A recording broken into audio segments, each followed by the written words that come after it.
Mesdames, Messieurs, bonsoir. Nouvelle perfusion financière et militaire américaine pour l'Ukraine, mais pas que. Cette semaine, les deux chambres du Congrès américain ont fini par trouver un compromis sur le plan promulgué et pensé par le président Joe Biden. Il s'agit de 4 textes séparés. Alors en plus de nouvelles sanctions contre l'Iran, il s'agit aussi et surtout de débloquer une enveloppe budgétaire conséquente. 95 milliards de dollars en faveur de l'Ukraine majoritairement, soit 61 milliards, ainsi que 13 milliards de dollars d'assistance militaire pour Israël et plus de 9 milliards sont prévus pour répondre aux besoins urgents d'aide humanitaire à Gaza et à d'autres populations vulnérables dans le monde, selon un résumé du texte du projet de loi. Sans oublier Taïwan, avec une enveloppe de 8 milliards de dollars, avec des aides militaires, mais aussi des aides d'investissement économique en concurrençant les gros projets chinois dans les pays en développement. Il y a aussi, et sur un autre registre, le projet de loi qui prévoit l'interdiction de TikTok aux États-Unis si le réseau social ne coupait pas les liens avec sa maison mère ByteDance et plus largement avec la Chine. Selon le média américain Politico, Washington envisage d'envoyer les conseillers militaires supplémentaires en Ukraine au moment où la Russie prend l'avantage. Des questions restent cependant en suspens. Une en particulier. Le soutien à l'Ukraine devrait-il reposer sur le principe de « aussi longtemps qu'il le faudra » ou de celui de « quoi qu'il en coûte et le plus tôt possible ». Question existentielle à quelques mois d'un tournant électoral décisif pour les États-Unis et par ricochet pour le monde entier. Pour le débat de ce soir, je reçois en plateau, on va parler de beaucoup de questions relatives aux stratégies militaires et de sécurité, et il s'agit de la sécurité nationale américaine dans ces projets de loi adoptés. J'ai le plaisir de l'accueillir sur le plateau à nouveau de questions d'actu, le colonel Hassan Saoud. Bonsoir colonel et bienvenue. Bonsoir madame, à vous et à votre invité, monsieur Calvin Dark. Monsieur Calvin Dark, nous accueillons tout de suite depuis Washington. Il est analyste politique américain. Bonsoir Calvin Dark, merci à vous également de vous joindre à nous pour le débat ce soir. Bonsoir. Donc avant de parler justement de ce texte de loi, d'abord, qu'est-ce qui a fait que ce texte a finalement pu être voté et donc engranger une majorité des votes dans les deux chambres? Je commencerai peut-être par Calvin. Donnez-nous d'abord une idée comment les démocrates, mais surtout les démocrates étaient bien sûr convaincus et ils sont ralliés à ce plan du président Joe Biden. Mais qu'est-ce qui a fait changer d'avis aux républicains pour adhérer à ce plan de Joe Biden?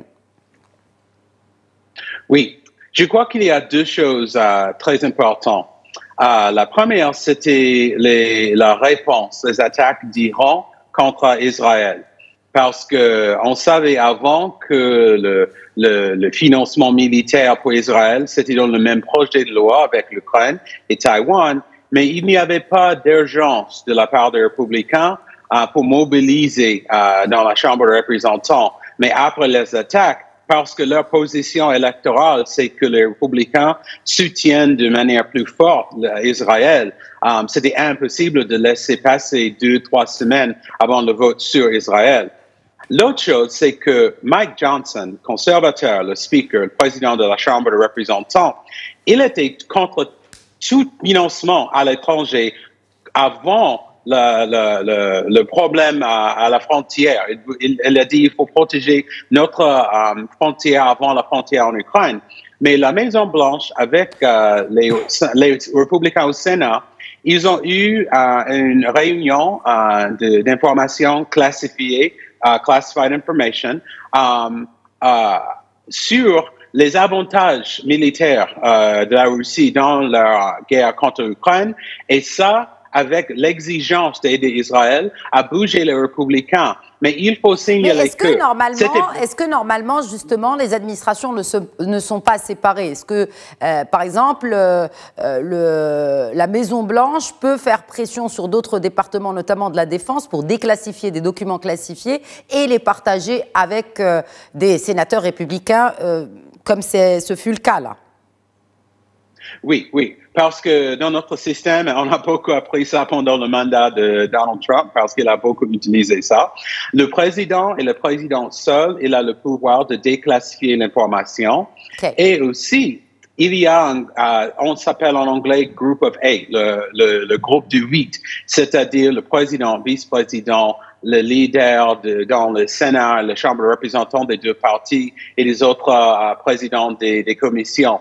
Et après ça, Mike Johnson, il a dit qu'après avoir vu l'information classifiée, la Russie avait l'avantage. Et il faut signaler aussi que il avait dit, OK, on va faire le vote dans la Chambre de représentants et les républicains, ils vont faire ce qu'il faut faire. Mais en réalité, c'était des démocrates. La majorité des républicains ont voté contre le projet de loi, mais avec le soutien des démocrates, il a réussi. Alors maintenant, il est en danger de perdre son poste parce que, en fait, c'était lui avec les démocrates qui ont promulgué la loi et pas avec la majorité des républicains sur la question sur l'Ukraine. Exact. Peut-être un peu plus ou des informations complémentaires justement sur le détail du vote, colonel Saoud, ce que vous avez décelé dans les tendances de ce vote entre républicains et démocrates en l'occurrence. Il faut signaler, comme vient de le dire votre invité, que nous sommes là dans une configuration particulière, c'est la majorité bipartiste. C'est-à-dire que les deux chambres se réunissent sur un projet parce qu'il n'y a pas de majorité ni d'un côté ni de l'autre. C'est le cas de figure. Par exemple, on va voir le Congrès dans ces deux parties. Sur 435 membres de la Chambre des représentants, 311 ont voté oui et 112 ont voté non. Oui. Et évidemment, 133 des MAGA reste quand même le socle de M. Trump. Sur le vote au Sénat, c'est évidemment la même chose, un vote de 79 pour et 18 contre, et c'est 31 républicains qui ont rejoint le vote positif. Donc vous voyez là, quand même, malgré cette majorité bipartiste, la société américaine est véritablement clivée dans sa composition. Mais là, c'est, comme vient de le dire votre invité, il y a eu, vous savez, le président Biden est un excellent négociateur.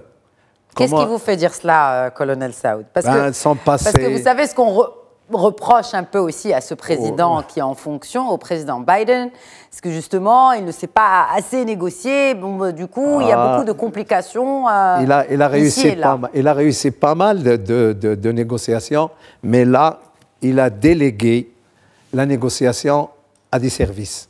C'est d'abord Mike Johnson, dans ce qui s'appelle évidemment le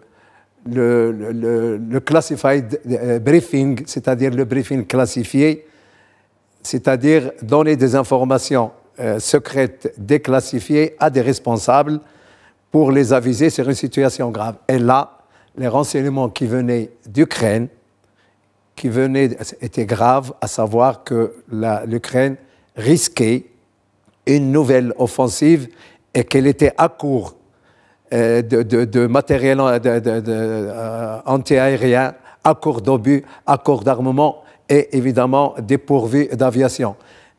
Il y a aussi l'intervention du chef du Pentagone, Lloyd Austin, et évidemment le président de la Chambre des représentants a été briefé, mais il a été rendre visite également le 12 avril au candidat Trump pour lui rapporter ce qui s'était dit et pour lui dire que je me rallie à...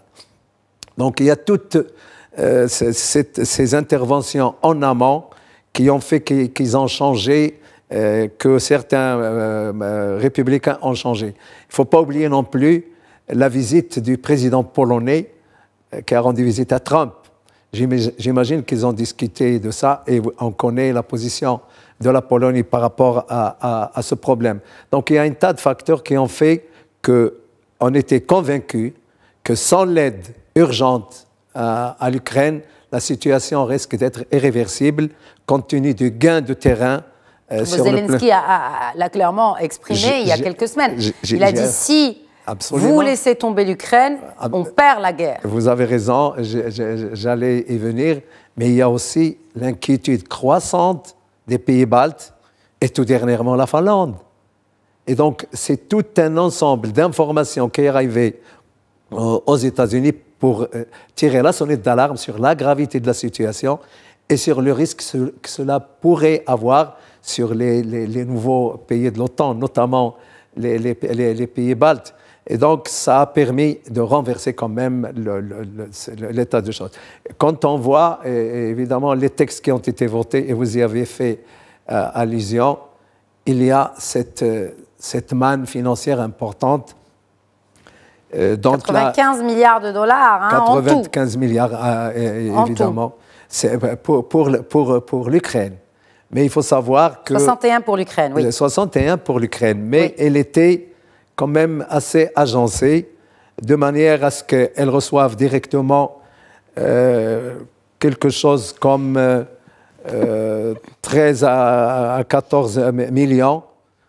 Et le bénéficiaire de tout ça, c'est vrai, c'est l'Ukraine, mais il y a aussi tout le complexe militaro-industriel américain qui va recompléter ses stocks, qui va reconstruire des armements, et ça fait partie de cette manne financière. Et donc, il y a 14 milliards pour l'acquisition des équipements. Il y a, sur l'Ukraine, il y a 13,4 milliards de dollars pour le recomplètement des stores américains. Il y a 13 millions pour l'acquisition des systèmes de défense antiaérien et il y a 9 milliards de dollars pour l'assistance économique et il s'y ajoute une enveloppe de ce qu'ils appellent les diverses opérations dans la région, à savoir l'environnement de l'Ukraine. Exact. Mais bon, 60 milliards de dollars quand même, c'est assez important, presque de 61 milliards pour l'Ukraine. Ça fait presque le PIB du Luxembourg. Hein, c'est quand même un montant important. Je vais peut-être revenir tout à l'heure pour discuter de ce que cela représente militairement avec vous, colonel Saoud. Mais je tourne vers Calvin Dark. Je pense, Calvin, que c'est l'une des plus grosses, ou c'est un des plus gros déblocages d'aide pour l'Ukraine. On parle de 61 milliards de dollars.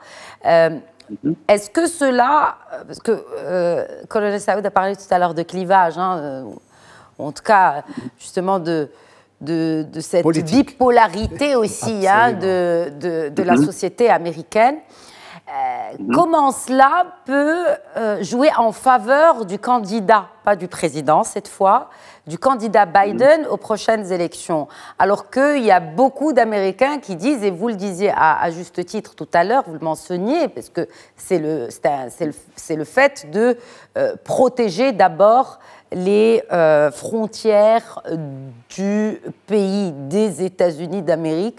Est-ce que vous pensez que, parce que en dehors de du chef de la Chambre des représentants et autres peut-être officiels, l'Américain lambda, il n'a pas eu accès à ces documents classifiés. Donc est-ce que cela joue en faveur, vous le pensez, du président Biden, du campagne du candidat Biden? Oui, et je veux souligner ce que mon collègue vient de dire, parce que c'était ça le pitch qui le speaker a vendu pour réussir ce vote. Le système, le complexe militaire aux États-Unis, parce que les riches, les CEO de ces compagnies, ils habitent ici à Washington, à New York, en Californie, mais leurs usines sont dans les États rouges, les États républicains, OK? Et le speaker, il a dit avant le vote et après le vote que la majorité de financement, c'était pour remplacer l'équipement militaire qu'on a déjà donné à l'Ukraine. Alors, c'est comme ça qu'il a vendu, il a fait le pitch. Et aussi, il a dit quelque chose de très intéressant dans la conférence de presse après le vote. Il savait que la majorité des républicains ne veulent pas dépenser de l'argent pour l'Ukraine avec nos problèmes à la frontière. Mais il a dit, moi, j'ai, je crois, un de ses fils dans le militaire. Il a dit, je préférerais envoyer de l'argent au lieu de nos garçons. Il a dit, my boys, pour la guerre. Et ce message, c'était vraiment clair parce que pour la campagne, comme tu as dit, l'argument de Biden, c'est de lever vieille école. C'est les États-Unis, notre rôle dans le monde, c'est de lutter contre l'autoritarisme, contre la Russie. Mais Trump, il a dit, il faut America first, OK? Et Trump, il a convaincu la majorité des républicains que même avec l'OTAN, nous dépensons beaucoup plus que des autres. Et c'est pas le rôle des États-Unis d'être la police dans le monde.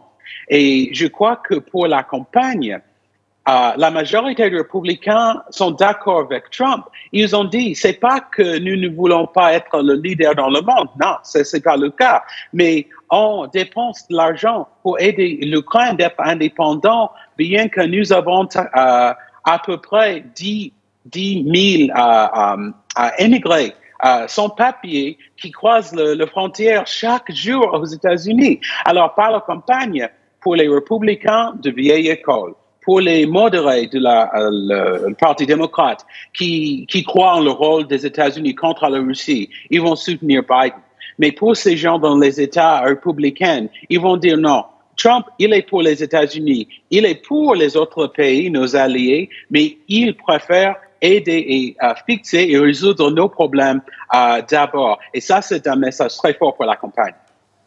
Et donc, on reviendra peut-être un peu plus tard sur la campagne parce qu'il y a beaucoup d'enjeux dans ce plan promulgué par Biden qui sont aussi électoraux. Naturellement, les élections sont dans quelques mois, donc d'ici novembre. Bien sûr, la campagne va commencer un peu avant, mais elle est déjà en cours. Déjà, elle a commencé un peu avec les primaires. On commence déjà à entrevoir quelques tendances avec les sondages ici et là. Mais avant, colonel Saoud, je voudrais savoir, 61 milliards de dollars, qu'est-ce que c'est en termes militaires ? Qu'est-ce que cela représente, en sachant qu'effectivement, il y a un envoi aussi massif d'armes, etc. Tout à fait. Hormis l'argent qui est considéré comme aide économique à l'Ukraine. Oui. Le reste, c'est des matériels. Vous avez qui sont déjà sur place en Pologne. Comme quoi la logistique américaine est l'une des meilleures du monde. Ils sont déjà sur place. Il y a du nouveau. C'est quoi comme matériel militaire? À quoi cela sert? Est-ce que c'est des armes à longue portée? Tout à fait. De quoi s'agit-il? On parle, par exemple, là, le Kremlin, aujourd'hui, il a fait une réaction par rapport à la livraison à Kiev de missiles américains ATACMS. Qu'est-ce que c'est que ces missiles, par exemple? C'est ce qu'ils appellent, eux, Army Tactical System. Okay. Mais c'est une nouvelle portée. Ils avaient des ATACMS de 160 km. Les nouveaux portent à 300. Cela signifie quoi? Qu'on peut frapper sur les lignes arrière du dispositif russe. Selon les Américains, dans la zone occupée par les Russes. Oui. C'est la fameuse ligne rouge. Je ne sais pas si ça va être respecté ou pas, étant entendu que les Ukrainiens maintenant touchent le territoire russe, mais avec du matériel qu'ils ont, que ce soit des drones, que ce soit... ce sont leurs matériels. Ils ont fabriqué ou qu'ils ont... Ah oui, ils ont fabriqué des drones à eux, ils ont fabriqué des drones marins, fabrication ukrainienne, c'est une ingéniosité. Évidemment, c'est la guerre qui forme les hommes. Vous avez les Abrams, qui sont des blindés très importants, et vous avez toute la panoplie des missiles, des obus 150, 155 qui sont utiles, parce que nous sommes véritablement dans une guerre d'artillerie lourde. Ah oui, c'est très important. Mais quand on dit que la Russie a l'avantage aujourd'hui, est-ce que la Russie, selon vous, a l'avantage et peut le perdre grâce à cette perfusion militaire des États-Unis, mais pas que, hein. Le Danemark, beaucoup de pays, le Danemark, quelque chose comme 600 millions d'euros aussi d'aide, la Hollande, plusieurs pays européens aussi. Donc cela, quand même, maintient la résistance ukrainienne et permettra, selon vous, peut-être de récupérer une partie des terres qui sont aux mains des Russes aujourd'hui? Je n'irai pas jusqu'à dire que c'est un game changer. OK. C'est important. Mais ça ne va pas changer pour le moment le déroulement de la guerre. Mais ça pourra stopper l'avancée russe. Mais il faut avoir le temps, il faut l'installation des armes, l'installation de tous ces dispositifs-là, parce que quels sont les besoins de l'Ukraine en réalité, Khadija? C'est d'abord les obus, les missiles, mais la défense, j'y arrive, la défense anti-aérienne. Et valeur aujourd'hui, nous sommes dans un rapport de 1 à 5 jusqu'à 1 à 10 en termes d'obus, et en personnel, c'est de 1 à 10. Et donc la ressource humaine est véritablement un problème. Est-ce que vous pensez que le choix qui a été fait par les autorités ukrainiennes de rappeler aussi les citoyens ukrainiens qui vivent à l'étranger ou qui sont hors territoire ukrainien, vous pensez que, parce que ce n'est pas encore totalement effectif, mais vous pensez que s'ils n'ont pas le choix, ils iront jusqu'à obliger des citoyens à rejoindre le front? Vous avez parlé à juste titre des dernières décisions qui s'appellent les décisions consulaires, oui. que les représentations consulaires ukrainiennes ne renouvellent pas les papiers à ceux qui sont sur place. Exactement. Et nous avons vu le rabaissement de l'âge de la mobilisation jusqu'à 20 ans. Et ça, c'est très important parce que ces derniers temps, ils ont perdu beaucoup d'hommes. Les Russes aussi, mais ils ont perdu beaucoup d'hommes et le rapport évidemment, est assez asymétrique. Si j'ajoute évidemment le besoin, madame, en aviation, les F-16 tardent à venir.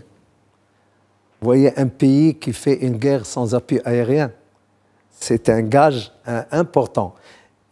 Mais donc, ce renfort est quand même un bol d'oxygène certain qui permettra aux Ukrainiens de respirer, du moins de geler un front, parce qu'il était prévu l'offensive, ce qu'ils appellent l'offensive du printemps russe, qui était aux portes de... Ce n'est pas un élément déterminant dans le changement du cours de la guerre, encore une fois. Mais du coup, la question, je la posais à la fin de mon préambule, le soutien à l'Ukraine devrait reposer sur quel principe? Aussi longtemps qu'il le faudra, est-ce que ces pays ont les moyens, les Européens comme les Américains, ou quoi qu'il en coûte le plus tôt possible? Je pense que ce n'est ni l'un ni l'autre, parce que les aléas politiques sont là. L'Europe est à la veille d'élections européennes. Avant même les Américains. Avant les Américains, l'Europe n'arrive pas à se convertir en économie de guerre, comme vous le voyez, et c'est assez compliqué. Je pense que l'essentiel, c'est de contenir l'offensive en attendant, évidemment, de trouver... Mais en tout état de cause, c'est un renfort très important pour l'armée ukrainienne. Et pour preuve, on a vu les réactions russes que vous avez vues aussi. Ils minimisent, comme d'habitude, le Kremlin. De toute façon, c'est la guerre informationnelle. Là, pour le coup, ils se livrent réellement une guerre informationnelle aussi agressive que sur le terrain. Il faut signaler que le président Biden a décidé, avant cette aide, de donner des attaques aux Ukrainiens et ils les ont utilisées au mois d'avril. Donc la livraison imminente, absolument. etc. Bon, une partie a déjà été livrée en fait. Absolument. D'accord, parce qu'on a parlé de livraison dans les semaines à venir ou voire dans les jours à venir, mais en fait certaines sont déjà sur place. Absolument. Bon, on ne va pas annoncer, encore une fois, c'est des techniques et des tactiques de guerre. On ne va pas annoncer, ça va arriver à telle date et ça va être utilisé le mardi en 17 non, ça c'est le secret de la logistique. Ouais. Il faut que les Russes ne sachent pas quand est-ce que ça va aller, par quel itinéraire ça va aller. C'est une organisation logistique que les Américains maîtrisent absolument. Alors, juste une question peut-être, je vais revenir sur cela avec vous, Carl Windor. Quand Joe Biden, président des États-Unis d'Amérique, parle d'un investissement dans la sécurité du pays, comment, très naïvement, comment assurer la résistance des Ukrainiens face à l'invasion russe peut-elle assurer la sécurité des États-Unis qui sont à des milliers de kilomètres? Bon, peut-être pas pour l'Alaska, mais bon, c'est une autre affaire. Mais comment? Ça, c'est exactement la question qu'on a aux États-Unis. Même ceux qui soutiennent, comme moi, le financement, l'aide militaire à l'Ukraine. Dès le début, le problème chez Biden, c'est qu'on comprend le principe, on comprend le rôle de leadership des États-Unis, surtout pour la question russe. Mais Biden n'a pas articulé une stratégie et une question que beaucoup de gens ont posée. Ils ont dit, OK, on comprend que pour la sécurité de nos alliés, pour la sécurité aux États-Unis, il faut soutenir l'Ukraine. Mais si nous soutenons l'Ukraine pendant presque 3 ans et la Russie gagne, qu'est-ce qu'il y a de différent avec ce paquet d'aide militaire? Oui. Alors ça, c'est le problème. Biden n'a pas expliqué comment maintenant, par exemple, ces 6 mois à venir vont être différents de 6 mois dans le passé, sauf ajouter de l'argent, ajouter de l'équipement militaire. Le problème sont vraiment une solution. La question que j'ai posée, par exemple, l'autre jour, est-ce qu'on a acheté 6 mois de status quo? Et Biden n'a pas encore répondu à ma question. On attendra la réponse. J'espère que vous allez la partager avec nous, Carl Windor, je n'en doute pas. Alors, il ne s'agit pas que 61 milliards. Hein. Le plan, il compte 95 milliards. Donc, on a les 13 milliards de dollars alloués pour une assistance militaire aussi, là aussi, à Israël. Est-ce que là, on ne parle pas d'aide vraiment pour reconstruire ou pour aider financièrement déjà une économie qui est à terre, l'économie israélienne. Mais là, c'est les 13 milliards entièrement pour le militaire, pour aider Israël. Dans ce qui est dit, dans ce qui est sorti dans les textes, c'est l'aide pour le renforcement de l'anti-aérien, c'est-à-dire le dôme de fer et notre dôme qu'on appelle la fronde d'Abraham, ou je ne sais pas, mais c'est ce qui a été dit comme destination à ce fonds. Mais parallèlement aussi, il faudra savoir qu'il y a une aide humanitaire à la cause palestinienne. Elle fait partie aux Palestiniens plus qu'à la cause. Aux Palestiniens. À la cause, bon. Bon, aux Palestiniens, oui. Vous avez raison, c'est destiné aux Palestiniens. C'est bon. Est-ce que vous pensez, colonel Saoud, que... La carotte et le bâton. Exact. Est-ce que... C'est malheureux. Est-ce que vous pensez que... alors, il y a pour le dôme de fer, mais en même temps, on voit qu'il y a une action offensive qui est toujours d'actualité à Gaza. On n'en parle plus depuis l'attaque, enfin la pseudo-attaque des drones iraniens, si on peut les appeler ainsi, de drones ou d'autres missiles, mais aussi une action aujourd'hui dans le sud Liban. Donc là, il y a aussi un soutien d'Israël qui va aussi vers d'autres utilisations que la self-defense. Oui, bon, en ce qui concerne le sud Liban, nous sommes dans le proxy iranien qui a été actionné certainement parce que la riposte iranienne, c'est un échange entre guillemets, de bons procédés guerriers, si vous voulez. Oui. Et je pense que l'appel à la retenue et à l'aide des escalades marche toujours. Maintenant, l'irrationalité... Enfin, l'appel à la retenue et l'irrationalité vont de pair, j'ai l'impression, quand on parle de politique israélienne de guerre. C'est-à-dire, il y a en même temps l'appel à la retenue et là, l'escalade en même temps. C'est comme si on fait la sourde oreille à tout appel à la retenue des Américains, le plus grand soutien d'Israël. Je parle précisément de l'échange Israël-Iran. Ah. Tout le monde appelle à la retenue, Oui, bon. même si, vous savez, il y a une extrême droitisation en Israël. Le ministre de la Sécurité est un faucon. Et vous avez évidemment le radicalisme iranien, où il n'y a plus de modérés pour essayer de tempérer les ardeurs des uns et des autres. Et là, on attendra l'évolution. Je n'ai pas la boule de cristal, mais en tout cas... on a déjà, quand vous parlez de l'extrême droitisation du gouvernement, il s'agit aussi de l'extrême droitisation de la société.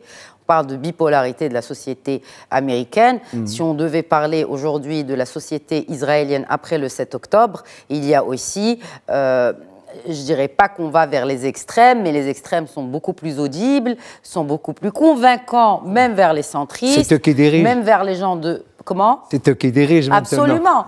Mais même dans la société, et d'ailleurs, aujourd'hui, il y a eu encore une fois une incursion dans l'esplanade d'Al-Aqsa, que le ministère des Affaires étrangères et de la coopération africaine et des Marocains résidant à l'étranger a dénoncé vigoureusement.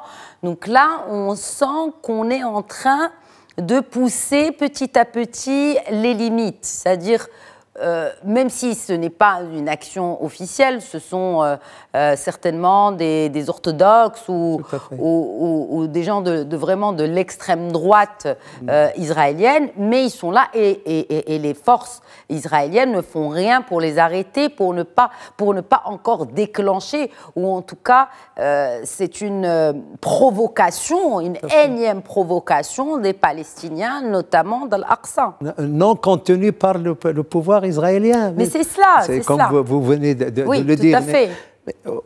Mais au-delà de ça, je pense que la question de Gaza est une tragédie jamais vue. Vous savez, on est maintenant à 34 000 morts, 77 000 blessés, des infrastructures détruites. Bah oui, rasées. Les hôpitaux, vous savez, l'hôpital Al-Shifa, aujourd'hui, on continue à tirer encore des cadavres, de la putréfaction. C'est une situation dramatique. Et il y a encore une préparation pour Rafah. Et ça... Ah, j'allais vous interpeller dessus, justement. Eh ben, ça, il faut, malgré... Parce que là, s'il passe à l'acte, après les 13 milliards qu'ils viennent de recevoir aux États-Unis, des États-Unis, ça va vraiment... ça risque d'avoir quand même une onde de choc qui va jusque sur le sol américain. Et aussi, ce qui m'amène en fait à cette question, je vais m'adresser peut-être à Calvin Dark, sur cette montée des tensions, notamment sur les campus américains, sur les campus universitaires américains, Calvin Dark. Qu'est-ce qui se passe aujourd'hui ? Est-ce que nous sommes face à un phénomène déjà inédit ? Est-ce que c'est la première fois qu'on voit qu'il y a autant de mobilisation en faveur du peuple palestinien dans la société américaine et aussi qu'il y ait autant de tensions dans les universités américaines réputées pour la liberté? Bon, les États-Unis, c'est le principe fondateur du pays, c'est cette liberté, mais ces universités américaines qui sont réputées pour le free speech, pour adopter la philosophie que l'on choisit dans la vie, l'idéologie, le groupe ou telle ethnie à soutenir. Qu'est-ce qui se passe? Pourquoi on interpelle aujourd'hui des personnes dans des campus, notamment californiens? Qu'est-ce qui se passe? Rapprochez-nous un peu davantage de la situation sur le terrain et surtout de ses conséquences sur cette polarisation de la société américaine. Oui, ça c'est une question très lourde parce que demain, en fait, Je suis membre un des conseils d'administration pour mon université, Duke University, à Caroline du Nord. La réunion va être ici à Washington. Et c'est notre réunion normale pour printemps. Mais le sujet, c'est démonstrations.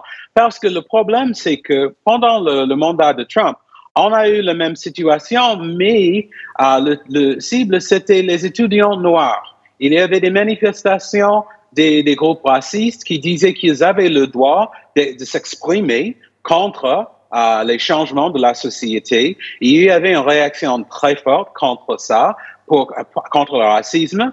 Et maintenant, il y a des républicains et le lobby, pas le lobby juif, mais le lobby israélien, il y a une différence, qui disent que, OK, c'était le cas avec les étudiants afro-américains, c'était interdit pour que le Ku Klux Klan a des manifestations contre eux. Pourquoi c'est pas la même chose pour les étudiants juifs? Et je sais que Netanyahu et les Iraniens, ils ont manipulé la situation ici aux États-Unis. Ils connaissaient il y a le concept de permission structure. Vous pensez qu'il y a une influence iranienne aujourd'hui aux États-Unis qui est grandissante? Ah oui, mais pas directement. Ils ont dit que, OK, avant les attaques, avant les échanges entre Iran et Israël, il y avait pour la première fois un espace, cette permission structure, c'est-à-dire un cadre où c'était acceptable de dire « je soutiens les Palestiniens et je soutiens aussi la sécurité en Israël et je ne suis pas antisémite si je suis contre la guerre entre Israël et Hamas ». Au début du conflit, ce n'était pas le cas, mais Chuck Schumer, président du Sénat, juif, américain, il nous a donné cette permission structure parce qu'il a dit il y a beaucoup d'Américains qui sont contre Netanyahu, contre la guerre, mais ça ne veut pas dire qu'ils sont contre la communauté juive.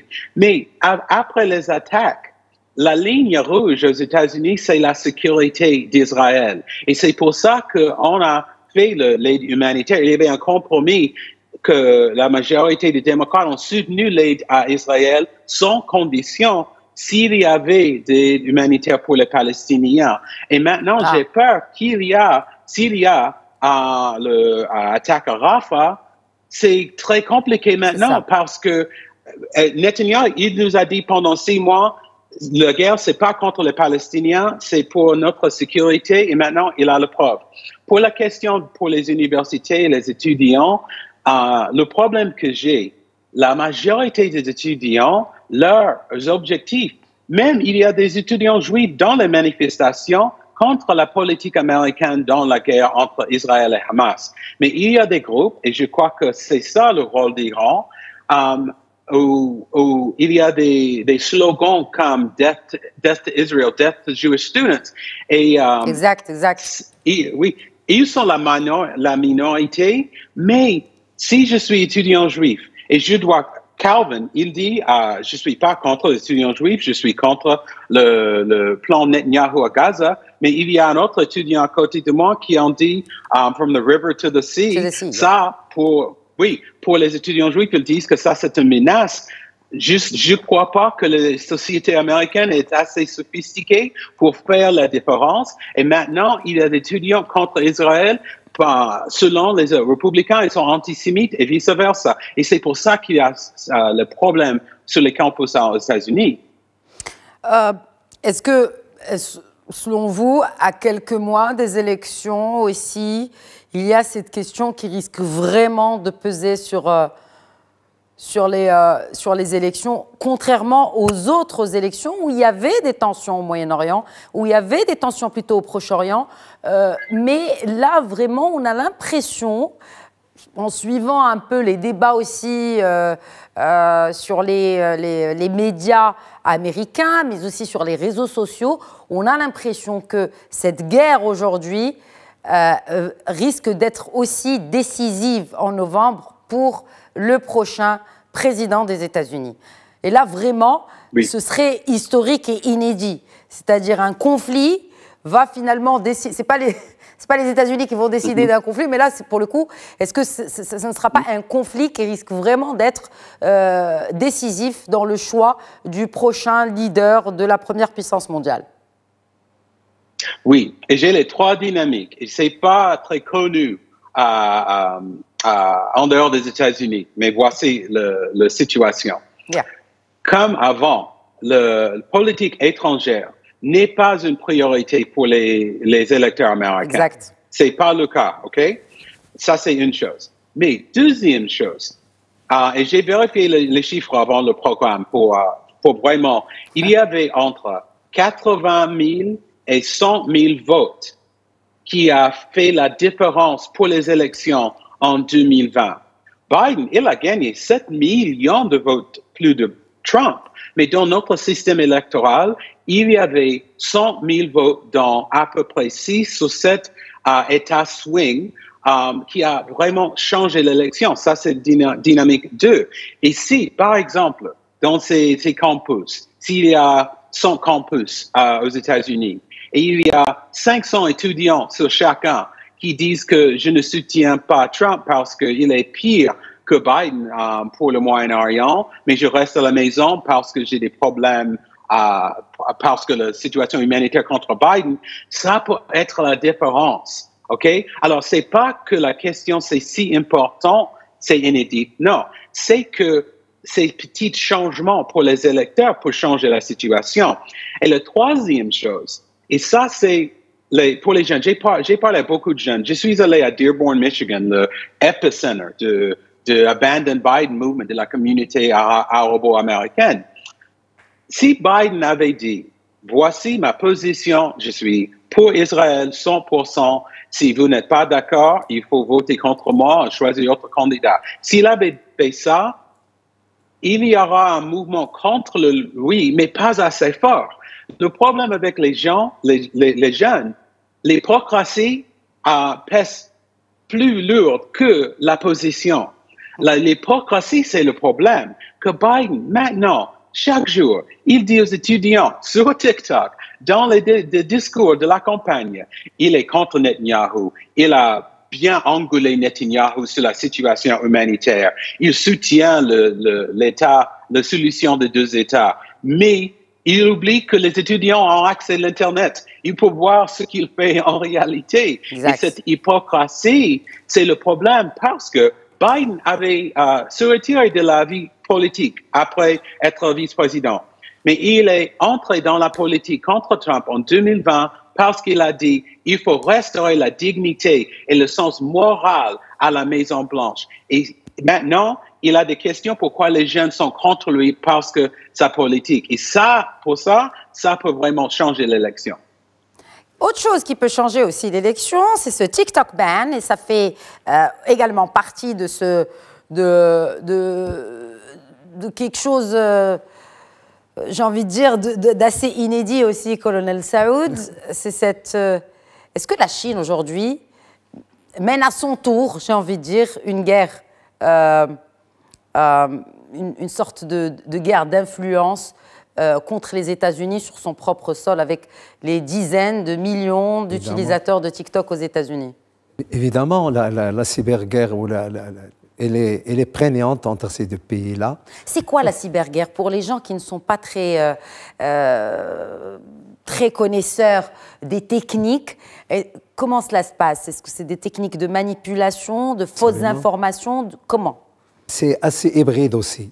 Oui. Mais il y a le côté informationnel, oui. Il y a la distillation des fake news, et puis l'intervention dans les élections.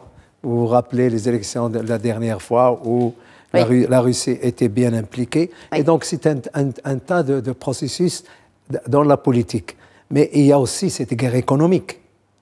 Et la guerre économique, le cyber fait partie de cette guerre, surtout entre ces deux géants, et dans les intérêts des uns et des autres concordent quand même, parce que la Chine a besoin des États-Unis et vice-versa. Et la Chine détient 1500 milliards c'est une espèce de dette extérieure, de bons de trésor. Elle ne peut pas les enlever parce qu'elle va être en faillite aussi. Donc, c'est ça à peu près. Pour le TikTok, il faut savoir que c'est quand même 170 millions d'Américains qui en usent. Et deuxièmement, le plus grand pays cybersouverainiste, c'est la Chine. Oui.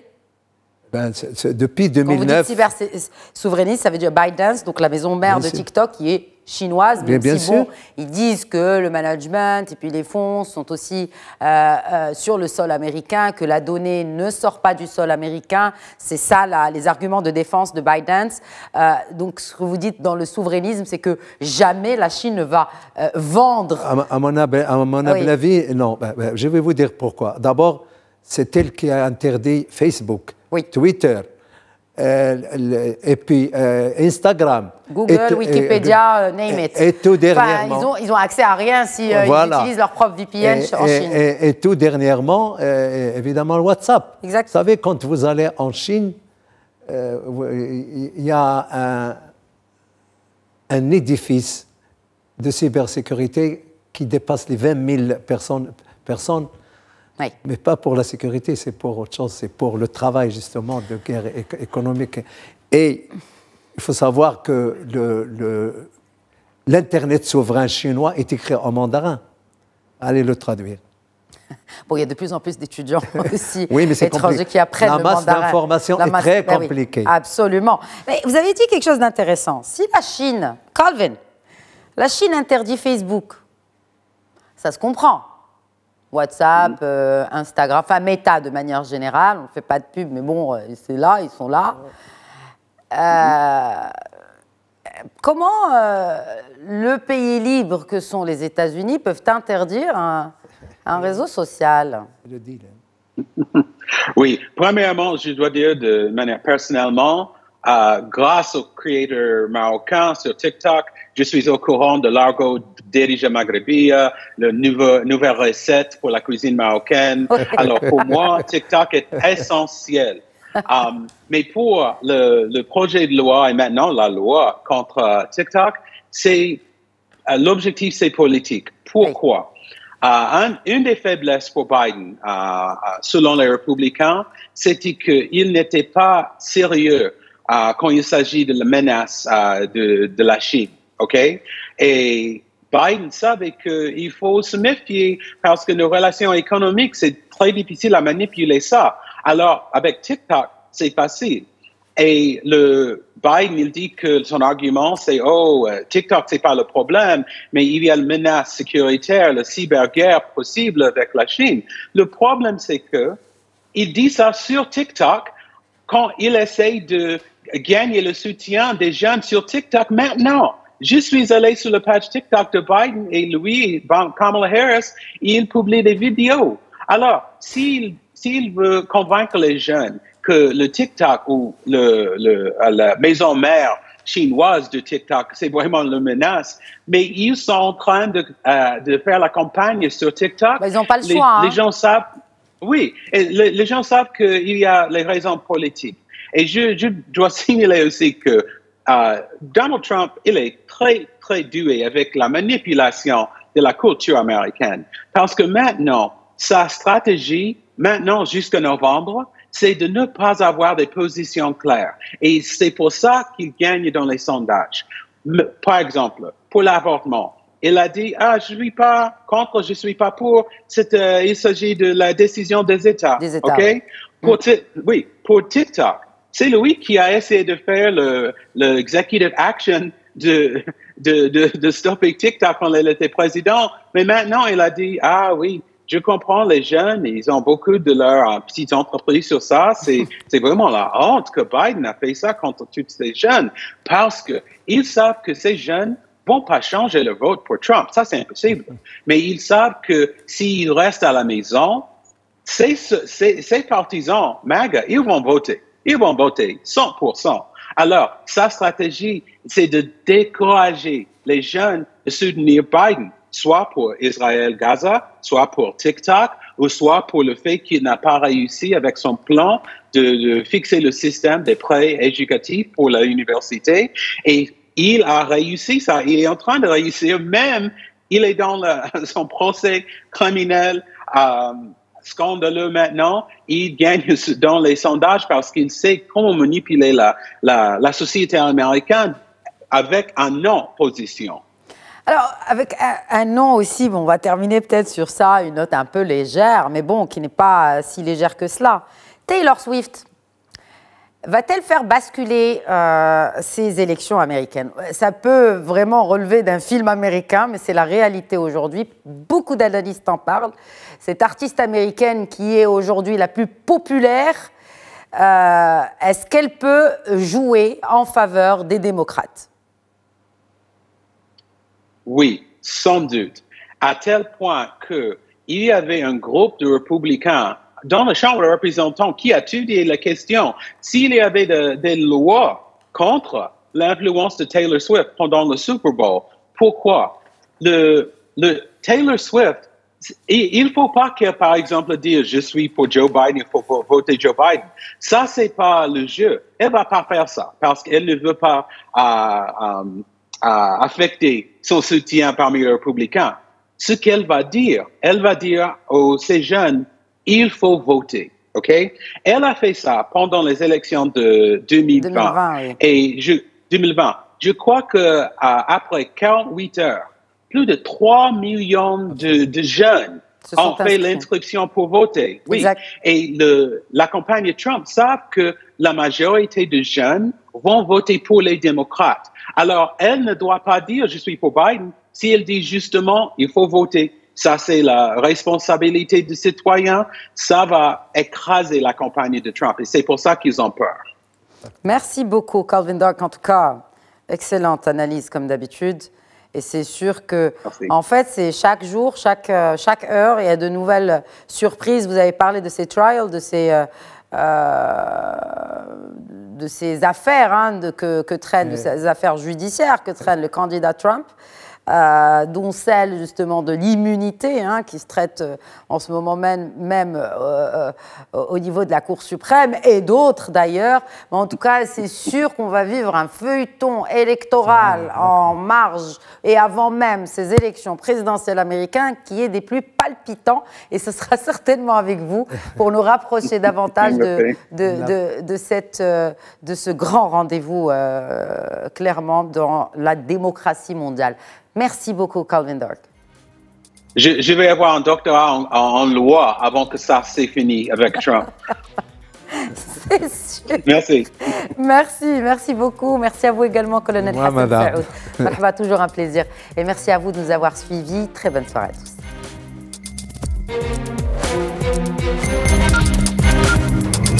tous.